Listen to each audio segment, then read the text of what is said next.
Welcome back to the Foreign Report. I'm Sina Ghaznavi. Travis Irvine is with us. What a funny guy. That was really great. I really liked his Mission Impossible reference. That was awesome. Rachel Brandenburg is the Washington Managing Director and Senior Fellow at the Israel Policy Forum and an Adjunct Senior Fellow in the Middle East Program at the Center for a New American Security. These interviews are Rachel's going to cover similar ground as Jonathan. And so in this interview, we focus more on Israel's role in all of this and how they might move forward at this point, both in regards to the Islamic Republic of Iran and with Gaza. So I think there's a lot of good stuff in here contextually to keep in mind because, again, all of these things are interrelated. And at the same time, always that we want to keep in mind, civilians seem to be in the balance, sacrificed by all of these people. And it is so frustrating. But I think it's important for us to also think about the intentions and analysis of what these leaders are thinking and what their motivations are so that we can also talk about them and be more informed. So again, I hope you enjoyed this interview. We'll be right back after the interview. If Israel's main objective for decades now was to thwart Iran, the Islamic Republic, from getting a nuclear weapon, the 2018 ripping up of the JCPOA seems to have put them in more of a perilous position than they wanted to be in the first place. But yet now I'm reading that Netanyahu was even one influencing Trump potentially to try to rip up the deal in the first place. How does that intention work out? If their very thing that they wanted to avoid was being avoided, why tear up the deal? Why push Trump to tear up the deal? The Israelis never thought the deal was good enough.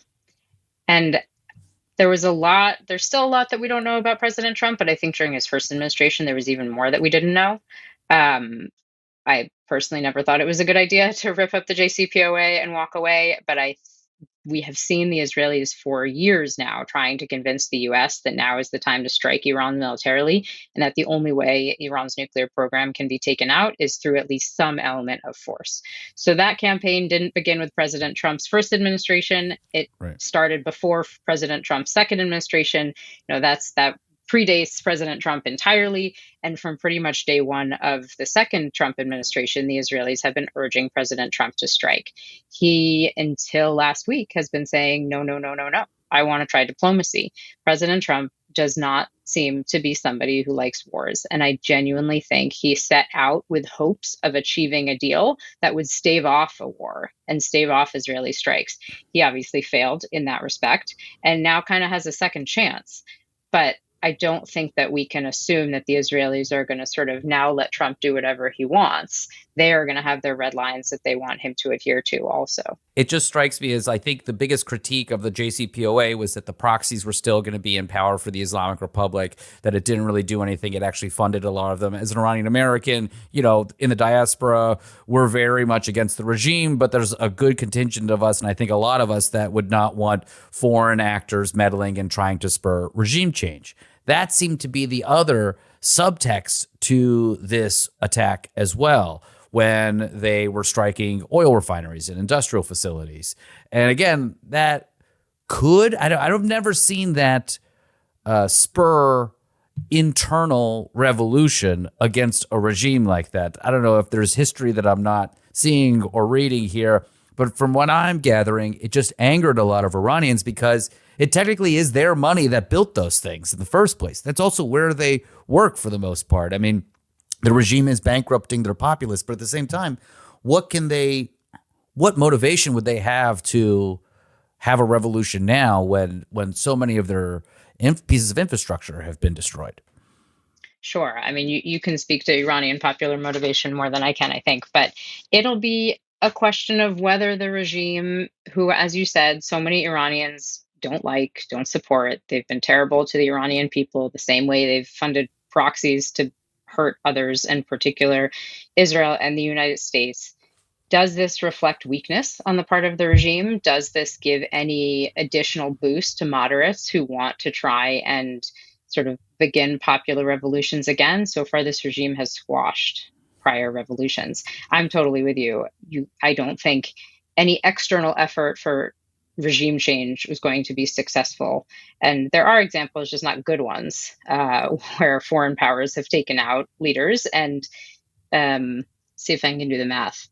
22 years later, the country still Mhm. hasn't fully come back together again in the one that I'm thinking of. So I hope that doesn't become an objective. I mean, President Trump said some kind of crazy things about targeting the supreme leader, and if the Iranians aren't happy, they should change the regime themselves. But at the end of the day, I don't think there's anybody here or in Israel who wants to get into what so many in the US have called a long war. Prime Minister Netanyahu said a couple days ago he doesn't want this to be a war of attrition. The Israelis have been in an extremely difficult position since October 7th, on October 7th, and since, with respect to being at war all the time. The things that they have done in Gaza are atrocious. It has also meant Israeli reservists are fighting almost every day of the year. It's a small enough Oh, country they where don't even have the people. Yeah.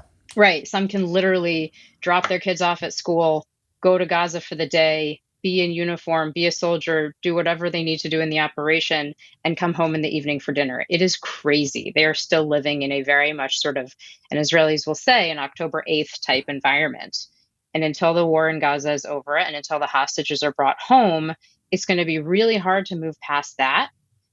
There was interestingly a lot more support for this war against Iran because Israelis have been primed for years that this is going to have Yeah. to happen. Prime Minister Netanyahu has made this one of his two legacy items, going after Iran and preventing them from obtaining a nuclear weapon, and not so successful right now, sort of integrating Israel into the rest of the region.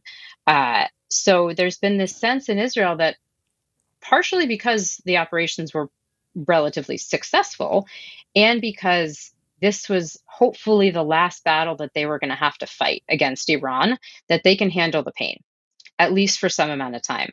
But it was a lot more pain than they're used to. Doesn't that logic strike you as strange, though? The Israeli logic that if we just do this quickly and surgically, if you will, I'll use quotes for surgically, right? There's a lot of civilian apartments and folks that died in these strikes. And then, of course, the Islamic Republic, they're a fanatical Shiite revolutionary philosophy. They were just indiscriminately bombing all over Tel Aviv. It seemed like that. I was looking at a lot of the footage. Some of them were the Iron Dome launchers, but many of them were just all over the place. So, again, I'm sorry to use like another weird playground metaphor, but if I got someone protecting me on the playground and then I keep getting beat up, right? And then the guy that's supposed to be protecting me says, "Aren't you happy you didn't get shot?" You know what I mean? It just seems strange that this is the way he's approaching protection. How does that logic translate to the population of Israel, or how does that logic translate into strategy in a geopolitical sense? Yeah, if I can play out the playground analogy for a moment, and this would be Oh man. so terrible, horrible, but Yeah. it's sort of like if someone has a gun to your head and you're getting punched in the stomach, then Yeah. the punching in the stomach is okay as long as the gun doesn't get shot. That's sort of what I think of in terms I of I'm into striking. this. I'm following.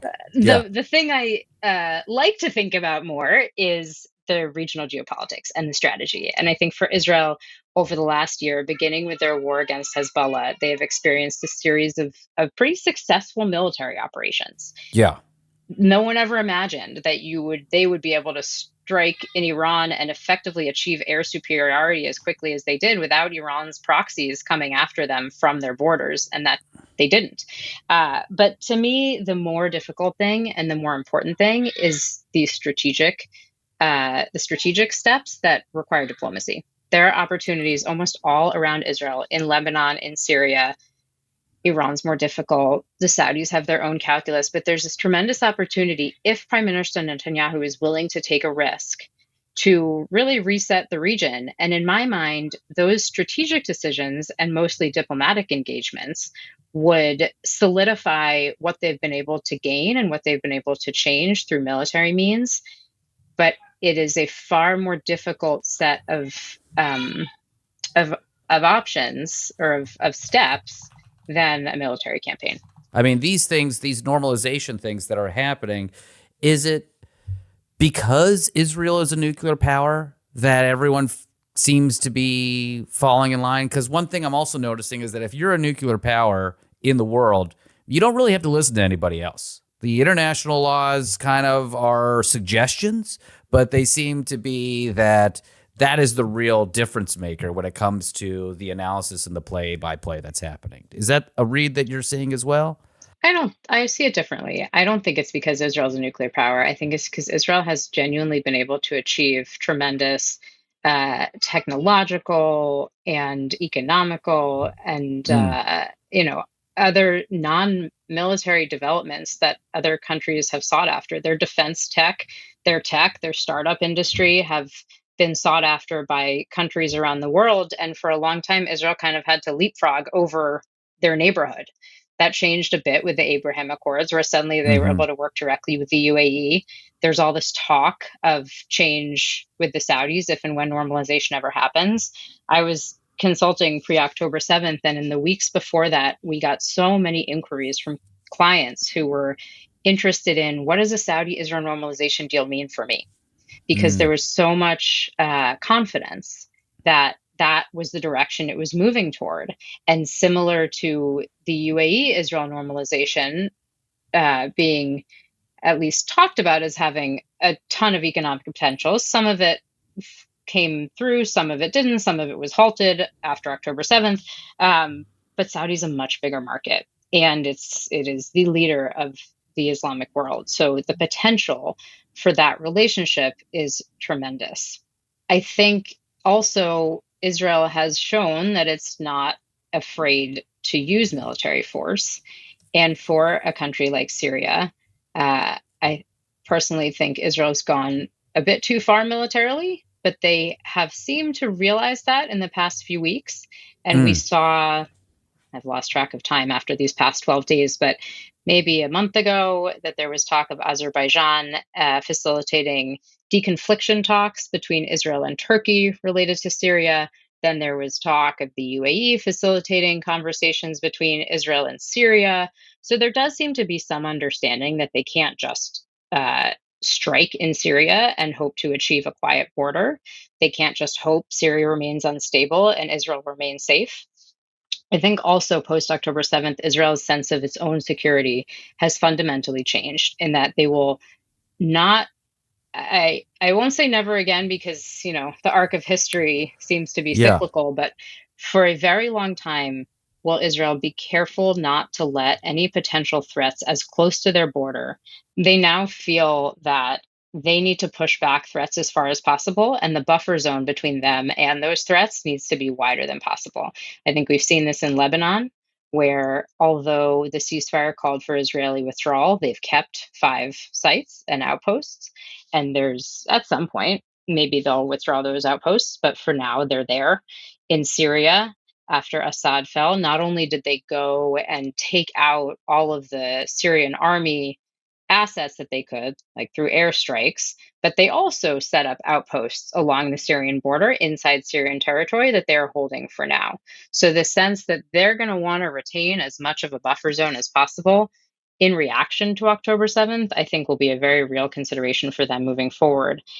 I hope that's also coupled with the notion that better have communication with your neighbors and at least open channels through which to discuss differences, ideally build relationships rather than have to just fight it out like people being punched and shot on a playground. How long does it take to build a relationship? Because it's sometimes I wonder.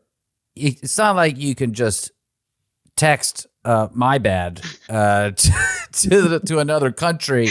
It's kind of like a longer form conversation, and as those conversations happen over time and that trust gets built between these other countries, all I can think about is violence is cyclical, and violence only begets more violence. And all I've seen from violence in my entire adult life, even into my teenage years, because I've been looking at Iran since I was like 12 years old with way too much reality, is just it won't stop unless there's some sort of diplomatic settling of things. How long does a relationship take to build trust? Totally. I mean, there's different types of relationships. There's the diplomatic settling, and there's actually building a relationship between countries. Mm. And with the relationship between countries, there's sort of the top down and the bottom up. It's Israel and Egypt have had technically peace for decades, but Israelis and Egyptians do not exactly have positive relationships. The tenor of conversation about Israel and Egypt is nowhere near positive. But you have governments that are committed to not getting into war with each other and not getting into conflict with each other and able to cooperate where they need to, particularly with respect to security. I think similarly in Jordan, Mm, the tenor of conversation and the emotions around Israel, yeah. particularly because of what's been happening in the West Bank and Gaza, and just, I haven't looked at the numbers in a while, but upwards of 70 or 80% of the Jordanian population are of Palestinian origin. So that's not a warm peace. But the governments have maintained very strategic cooperation, and even at times where there's not as much diplomatic exchange, there is still coordination, particularly on a security sense. Then you have something like the UAE, where within months of the Abraham Accords being signed, textbooks were changed, discourse was changed, people were able to travel back and forth. I think the farther away from Israel's borders you get, and this is now going to be different with Iran, but the UAE and Israel were never at war. So it Right. wasn't as much resolving a war. It was genuinely normalization and opening diplomatic and economic relations. And at the time, there really already were military relations. And that type of relationship is certainly easier to build than when you do have to resolve generations of very personal differences. But even that takes time. And I think we'll see it will take a very long time in this case. Speaking of relationships, I want to be mindful of your time, so thank you so much. But relationships, Trump and Netanyahu, what is that relationship like? What are those text messages? Do they use emojis? As far as I can tell, I find Trump wildly annoyed by Prime Minister Netanyahu. There were some, particularly in the campaign and early months of the Trump administration, who said President Trump has a soft spot for Prime Minister Netanyahu. I never thought that to be the case. I Yeah, think President Trump sees Prime Minister Netanyahu, as long as he isn't the Prime Minister of Israel, to be a means to a greater end. And for him, that end is expansion of the Abraham Accords, this generational transformation of the Middle East. And Israel is a key step along the way. It's been interesting watching the bluster between them. And at different moments, you could think one has the upper hand, but then the other proves to. It's when Prime Minister Netanyahu came to the White House in that Oval Office meeting, which was ostensibly to talk about tariff relief, mm, but also ask for, also talk about Iran and potential military strikes. And then the Oval Office press avail, where President Trump basically said to Prime Minister Netanyahu, Turkey is great and Erdogan is my best friend, and they've achieved historic success in Syria, and we think they should keep it going, which is like a knife in the side for yeah, Prime Minister Netanyahu on Syria, particularly at the time where they had a slightly different posture than they do now, that they've taken up a little bit more diplomacy. And I forget the exact thing that led to conversation about funding, but President Trump basically said something to the effect of, "I don't think Israel needs more from us. We give them $4 billion a year," as if you better watch it. We're giving you money, so I have leverage here. yeah, On the other hand, whether or not President Trump told Prime Minister Netanyahu to not to strike Iran or not, and who knows what that text sure. exchange, Truth Social exchange, I have no idea. Prime Minister Netanyahu did it anyway. And I believe that the US was given a heads up, and I believe that there was some amount of coordination, particularly in anticipation of Iranian retaliation and the US helping to defend Israel. But it didn't seem like Prime Minister Netanyahu is following Trump's lead on that. It seemed like Mm, President Trump genuinely wanted negotiations to continue. Then you play out the script more, and President Trump gets involved in the war and brings the might of the United States with the B 2s and 30,000-pound bombs to strike Fordo, which also seemed like Netanyahu kind of had the upper hand. maybe Trump had calculated that this will be the strike that then ends the war, which so far, hopefully, the ceasefire holds. I do think the US getting involved expedited the ability of Israel and Iran to say, okay, we're done for at least for now. Um, I but we'll see. I think the next few weeks will really reflect another level of their relationship. Prime Minister Netanyahu always likes to show that he has the United States as a close ally. And after the strike, after the US strikes a couple nights ago, Prime Minister Netanyahu put out a video in English where he Hmm. applauded Trump for the historic decision to strike. It was like speaking Trump's language. No other president could have done this. You are our best friend. We thank you. God is with you. It was the first time I've seen Prime Minister Netanyahu speak in a way that seemed to be truly appealing to Trump's personality. Now the trick will be, can they work this competition, friendship, whatever relationship it is, into a constructive negotiation that achieves for both of them what they want after this war.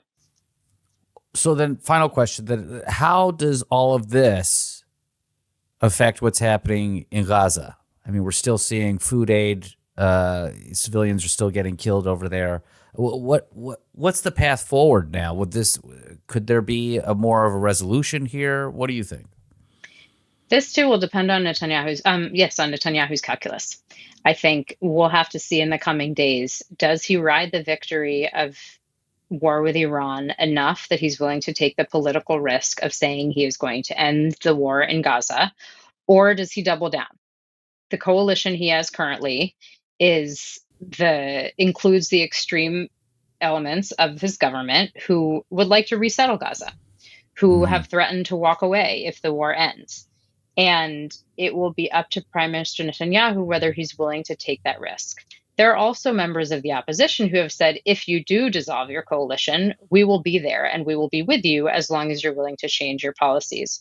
So we'll see. Mm. I just saw before we came on that the US is pledging $30 million in food aid through the GHF, through the private humanitarian mechanism. Does that mean that President Trump is now on board with the war as long as Gazans get fed? I have no idea. I think he will try to use his leverage as well, but it's too early to know which way it goes. Big thanks to Rachel. Thank you so much to Rachel and Jonathan for being on the show. Travis, this is a wild show. This is a long one, but I think people can handle it. Yes, long news weeks means long shows, folks. I don't know what else to tell you. Yeah. That's the way the world goes round. I mean, maybe one day we'll do a show every single day that's live, and it'll be like the real news. And then you'll see me have a heart attack on camera. So that'll be cool. Right. That'll be cool. As always, rate us, subscribe to us. Send us a comment in Spotify. We're responding there, and in our YouTube channel. We're putting posts up so that you can ask questions. We're trying to answer them. Hopefully, this ceasefire is still holding by the time this episode drops. Too many people have died, and too many innocent people have died in the course of these 12 days. And I am. It's weird to say that I'm happy that it has stopped, because I am happy, but it is extremely sad. The regime is still in power, and something to watch out for is the crackdown on its own population. Oftentimes, after there's a uprising in Iran or something happens, they crack down on the population to assert control. And as you've heard, no one's going to be able to spur regime change in Iran except the Iranian people, and throwing bombs at Iran is only going to help them unify against the people throwing those bombs. And so I think it's a shame that a lot of people in my diaspora think that this is going to solve everything. I wish it did. If I thought it would, I would be in support of it, okay? But it's not. It's not. It's not going to work. It never has worked. It literally has never worked. I'm seeing it, guys. Travis, any final thoughts?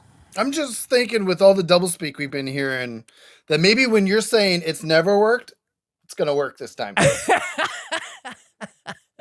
Or maybe that's exactly what I want people to think Right. to say. There you I'm go. I'm going to go have some ice cream. All right, buddy. That's it for today's show. For Travis Irvine, I'm Sina Gazavi. This is the Forum Report. We'll see you